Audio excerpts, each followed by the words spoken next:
bisa saya bantu atau ada yang bisa kamu sampaikan masalahmu?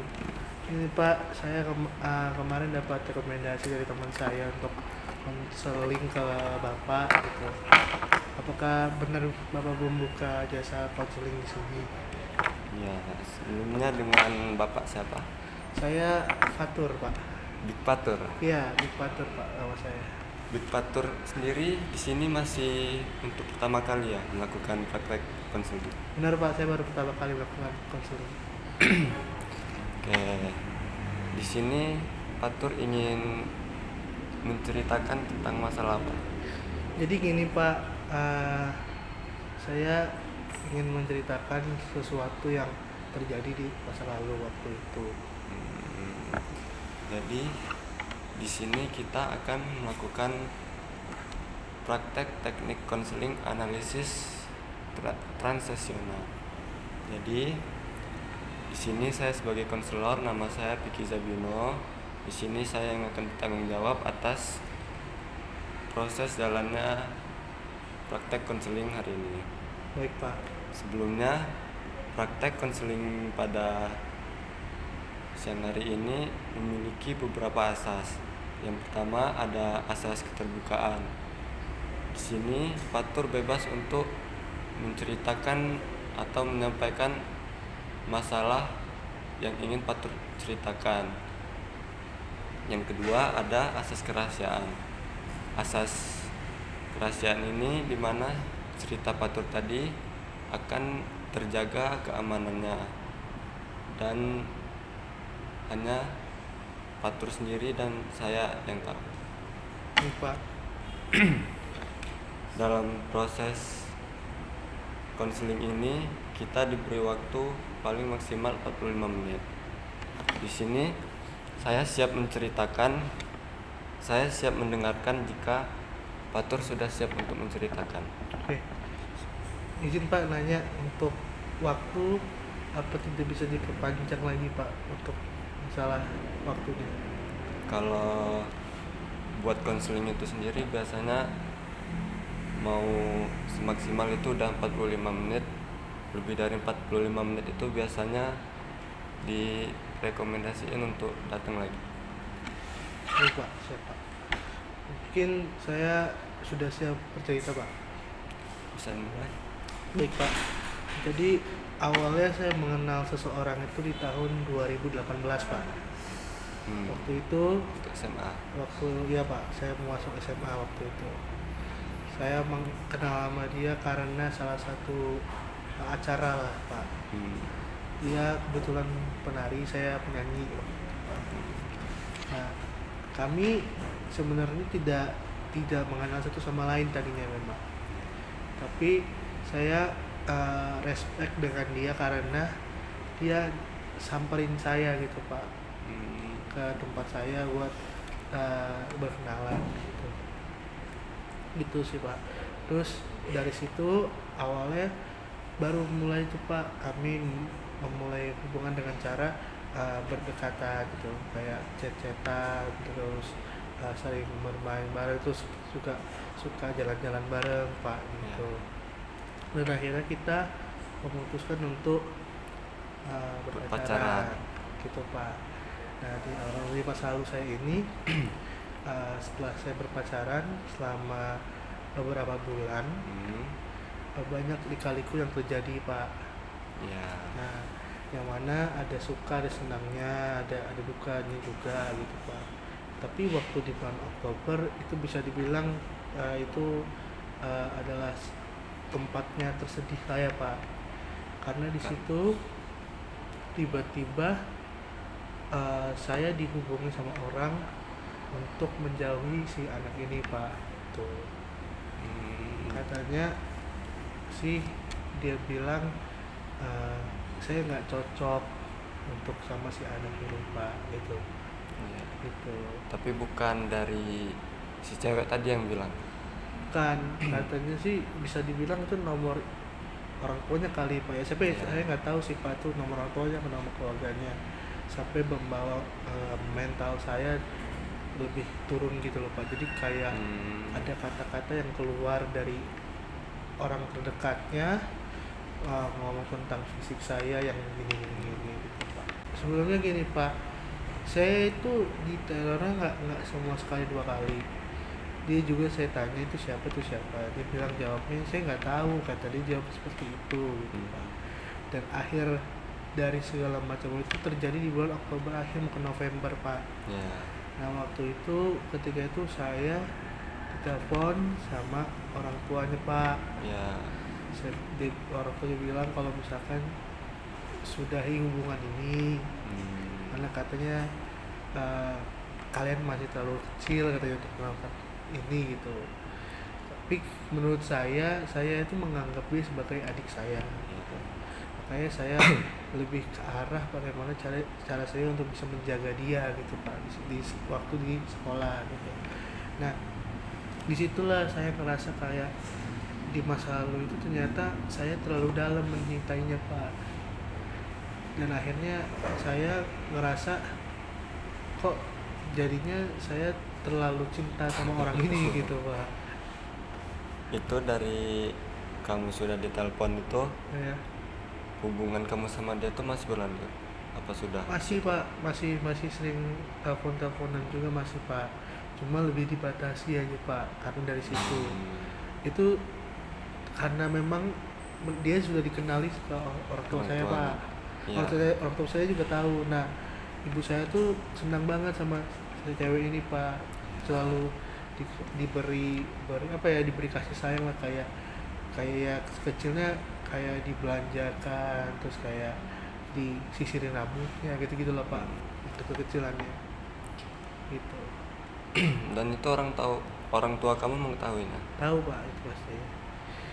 Dan dari situ orang tua saya ngerasa kayak kecewa aja Pak, karena memang tadinya saya itu menjadi seseorang yang ceria gitu Pak. Tiba-tiba saya kayak gitulah kayak apa ya Pak ya, saya forma. Ya kayak kehilangan daya aja Pak gitu waktu di situ. Dan dari situ itu berdampak keseluruhan Pak gitu. Jadi setelah saya putus dari orang ini itu saya nggak mencoba untuk mencari siapa-siapa lagi Pak. Jadi saya aku putuskan buat tetap sama orang ini gitu. Bahkan dia udah putus, dia udah punya cowok lain pun saya masih tetap cinta sama dia Pak gitu. Dari kamu sudah mulai putus dengan dia, kamu ini nggak masih sering gitu berinteraksi antara dia sama kamu gitu berdua? Untuk yang waktu awal-awal dia deket sama orang lain sering Pak. Ya masih sering. Walaupun saya rasanya sakit Pak itu dengernya Pak. Dia deket sama orang lain, deketnya saya sakit sebenarnya Pak. Cuma ya mau apa adanya, saya udah nggak punya hak lagi gitu kan Pak. Jadi akhirnya ya udah saya mikirnya ya yang terbaik lah buat kamu gitu. Tapi ternyata dari segala macam hal itu Pak, dia merubah diri saya Pak.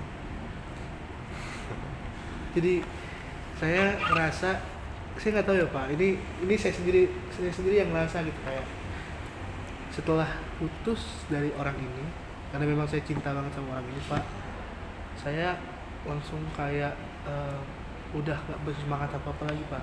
Yang tadinya saya gelar prestasi gitu kan Pak, kayak nyanyi-nyanyi itu saya lomba-lombain, terus tiba-tiba prestasi saya turun Pak. Saya udah gak mau lomba-lomba lagi, saya udah gak mau ketemu orang lagi. Pernah sekali saya seminggu itu gak keluar dari kamar Pak, karena saking ininya ya, karena saking gak bisa untuk menerima kenyataannya Pak. Dan bisa dibilang kalau itu saya move on-nya hampir lama banget Pak gitu. Dari kejadian itu kamu ntar ke depannya berpikir nggak mau kayak mana? Kalau untuk berpikirnya saya udah dari tahun berapa ya Pak ya, 2020 saya udah berpikir Pak, karena ini berjalan langsungnya itu sampai 6 tahun Pak.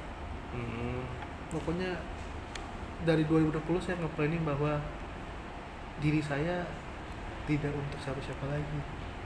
Jadi setelah dari kejadian itu saya berpikir untuk sendiri, dan benar masih sendiri dan sekarang malah mati rasa Pak. Jadi kayak nggak ada gitu dari lingkungan kamu, teman kamu atau apa gitu yang kayak mensupport gitu buat mencari ini supaya kamu Support bisa. pasti ada pak, tapi Iya. gak tau kenapa nggak mempan pak supportnya pak. Kalau mereka cuma bilang semangat ya semangat ya pak, tapi jatuhnya saya yang laksanain gitu kan pak. Iya. Dan susah kalau untuk mau cepat gitu, bahkan rentan waktu 6 tahun tuh agak susah pak, gitu menurut saya gitu. Bahkan ketika saya ngerasa saya mati rasa gitu pak ya, bener-bener kalau deket sama cewek saya nggak ada semangatnya pak, gitu pak. Dari kamu sendiri, kamu sudah pernah ini belum meminta pendapat atau saran dari pacarmu yang dulu? Kalau untuk itu saya nggak pernah pak, karena dia pun menjauh dari saya pak. Jadi cuman waktu awal-awal dulu Awal-awal aja aja ya. pak, dia udah menjauh, udah lost kontak, dan kita cuma, bahkan gini pak, waktu saya ketemu dia terakhir saya tuh duduk sebelahan sama dia pak, Hmm. tapi dia nggak ada satupun keluar kata apapun pak, sampai bener-bener kayak orang asing lah pak, gitu pak. Dari kejadian itu apa yang bisa kamu ambil ke depan nanti? Jadi saya berpikir bahwa mungkin ada orang ada masanya pak, gitu. Ya. Dan ternyata memang benar saya nggak bisa untuk selalu merasa gini gitu. Tapi yang selalu menghantui saya adalah pikiran saya terhadap fisik saya pak. Ada yang ngomong katanya orang gendut itu minim buat disukain banyak orang gitu pak, gitu. Dari banyaknya yang berbicara seperti itu, tanggapan kamu itu yang membuat kamu ini ya semakin merasa ini Iya pak, insecure saya pak, insecure. insecure. Terus saya juga ngerasa kayak nggak pantas gitu pak, sampai akhirnya saya mundur sendiri gitu pak, walaupun nggak ada sebab apa-apa ya. Saya mundur sendiri pak, karena sadar mungkin ya, eh, saya banyak kekurangan gitu, tapi saya juga ada kelebihan gitu. Cuma mungkin untuk masalah seperti itu untuk zaman sekarang lebih ke arah ngelihat dulu pak fisik. Jadi saya merasa ya belum bisa untuk mulai gitu loh pak. Ya, jadi yang mau kamu tanggepin kalau soal fisik kamu apa?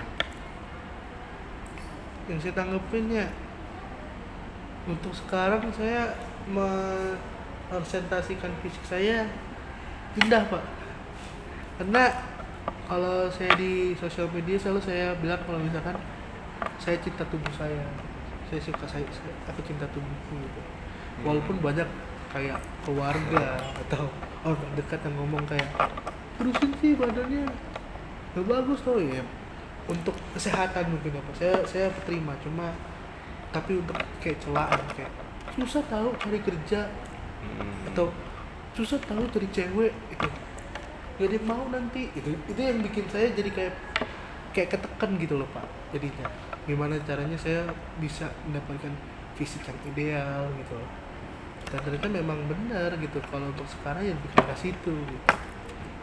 Saya bingungnya ini aja loh pak, maksudnya kok bisa saya mati rasa setelah sama orang itu gitu pak. Oh, jadi kamu dengan dia tuh berbeda gitu ya? Iya pak. Kamu dengan dia tuh berbeda pandangan, Iya pak. bahwa kamu masih mencintai dia, masih sampai mati rasa, dan dia sebaliknya. Dia sebaliknya pak, dia malah sekarang udah punya pacar pak. Kayaknya memang udah punya pacar pak ya, terakhir saya lihat.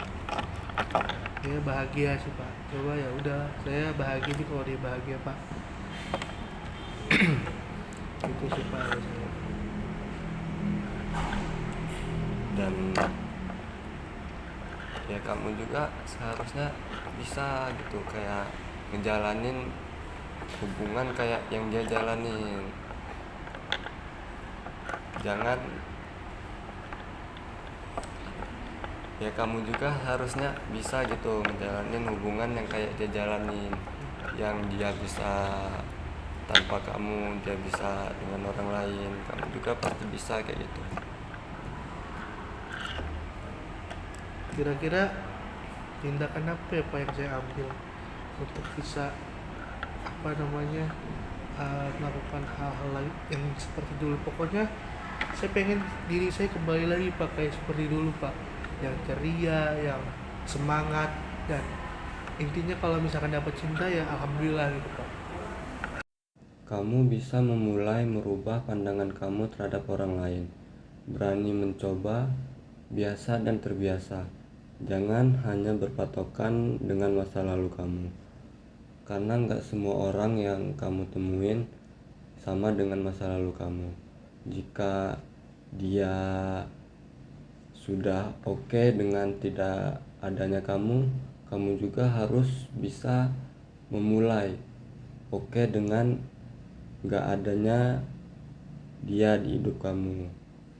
Sebisa kamu untuk mencari kegiatan-kegiatan yang sekiranya bisa membuat kamu senang dan kamu bisa memiliki banyak-banyak teman. Kamu berusaha mencari kesibukan-kesibukan di luar sana untuk bisa kamu terbiasa dengan tidak memikirkan masa lalu kamu. Dan jangan pernah kamu menyalahkan masa lalu kamu dan menjadikannya patokan. Jelas saya harus lebih produktif lagi Pak ya. Iya. Kejar prestasi Pak. Sekarang kesibukan kamu apa? Bukan saya kuliah sama ada jadi penyiar radio Pak saya Pak. Itu yang bisa dikit-dikit membuat saya bangkit gitu loh Pak dari kegiatan itu. Kamu sebenarnya bisa fokus ke itu dulu untuk kamu bisa menyelesaikan tugas kamu dulu, kuliah. Mungkin itu aja Pak yang mau saya cerita ke Bapak. Gitu sih Pak. Ya, sebelumnya di sini saya juga tidak bisa membantu kamu untuk bagaimana kamu ntar ke depannya, tapi saya hanya bisa sekedar membantu memberikan arahan buat kamu ke depan mental.